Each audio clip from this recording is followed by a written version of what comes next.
Now, what did you make of that Tanya Plibersek attack and essentially hitting that issue again, which obviously the opposition sees as a sore point with Scott Morrison, the women's issue, for lack of a better term?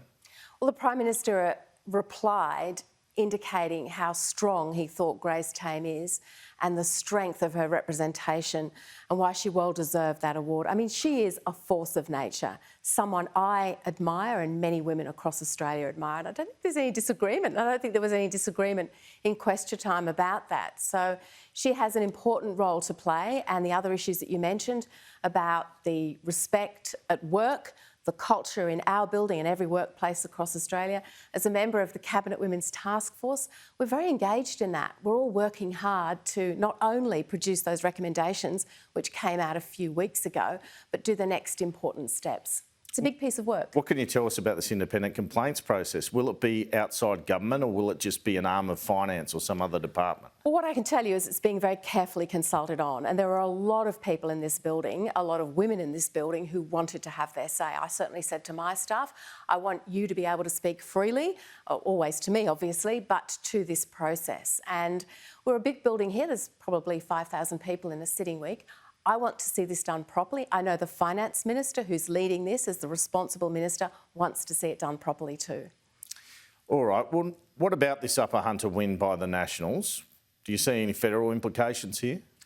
I wouldn't immediately cross over. What I would say, though, is from the people I know in what's a rural area similar to mine in Western New South Wales, is people want to know what you stand for. They just didn't know what Labor stood for. On the one hand, we had their environmental movement saying close down all fossil fuels, don't even look at new battery technology, don't even look at gas-fired transitions, even though those gas-fired transitions might one day and probably will be powered by hydrogen. Don't do any of that. Step straight into an unrealistic world of renewables. And on the other hand, you had people like the member for Hunter, and it's in his patch, talking about the need for jobs. So what people appreciate from us, I believe, Andrew, is the balance. You can't switch everything off overnight. You've got to do it in a way that's affordable as well as being clean and reliable when it comes to energy. Haven't you got the same splits, though, between the Nats and, say, the moderate Liberals? Isn't that just the way climate change works in politics these days? It's not a clear split.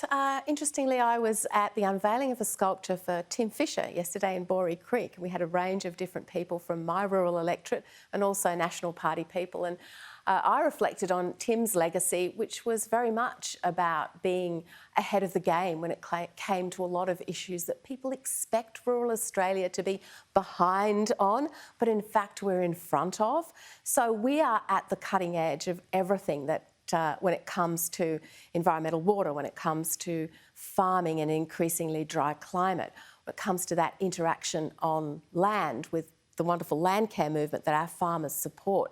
So it is about that balance, and it is about understanding that rural people completely get this, and particularly when it comes to climate and energy. So that's, I think, the message that came out of the Hunter.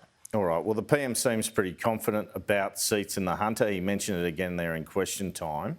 Do you think there's a chance for the Liberals to pick up 1 to 3 seats there? We'll be fighting for every single seat, and it won't just be in the Hunter, it'll be across Australia. And of course we will, and we'll be explaining our message. And people have presented this by-election as very much about energy, and that's been important.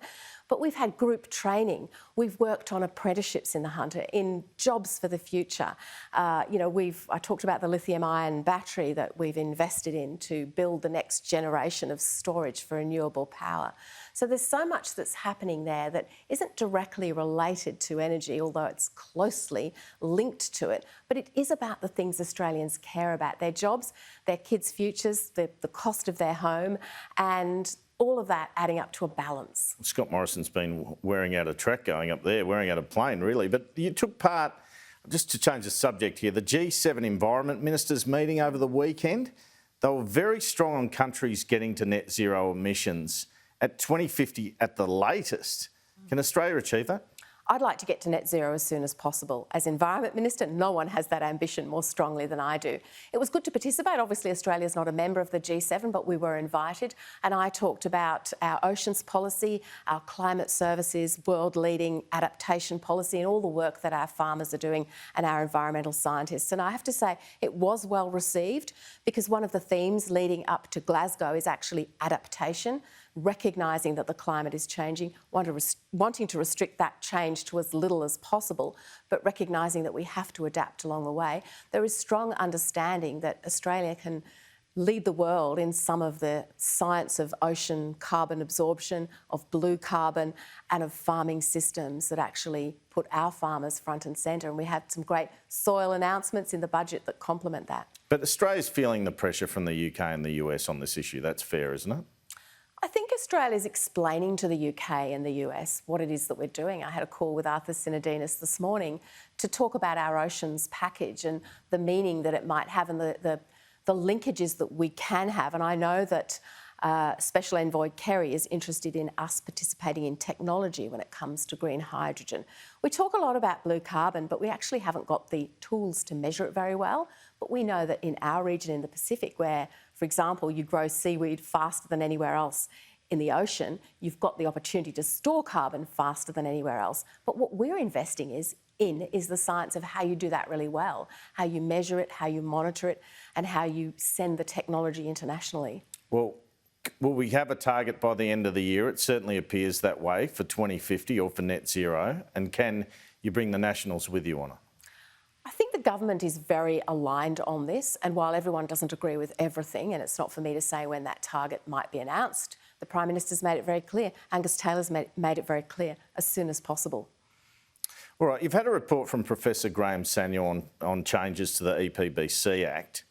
It seems you can't get it through the Parliament. Do you just give up on that? We had a Senate inquiry, so one of the bills has gone through the lower house and the other is actually sitting in the House ready to be debated. That Senate inquiry, which is normal for legislation, has concluded. Actually, it's a good example of where Labor's a little bit two-faced on these issues. The West Australian Labor Party, with their Labor government, very much wanted to get on with accreditation and devolved approvals to recover from COVID and improve environmental assessments, but the other part of the Labor Party pulled in the opposite direction, so they've sort of gone into a bit of a holding pattern. That's not a good policy position when it comes to doing this well. But no, these will go through the Parliament and I expect they'll be strongly debated. But ultimately, they are about stronger environmental protection. This is an act that's 20 years old that everyone agrees is not working well at all. We have to improve it. We've got a really good place to start and then we can start building on that. Just very briefly, Anthony Albanese criticised this concept of vaccine passports, particularly in reference to Albury-Wodonga in your seat. Do you think they would work there? Well, there's no suggestion that you'll be holding up a vaccine passport to cross the border. I mean, because we've got such low rates of COVID, we now can cross the border easily. But when we couldn't, it was really challenging. But that was really different, and that wasn't about getting Australians vaccinated. The conversation that you're referring to is about getting Australians vaccinated as soon as possible.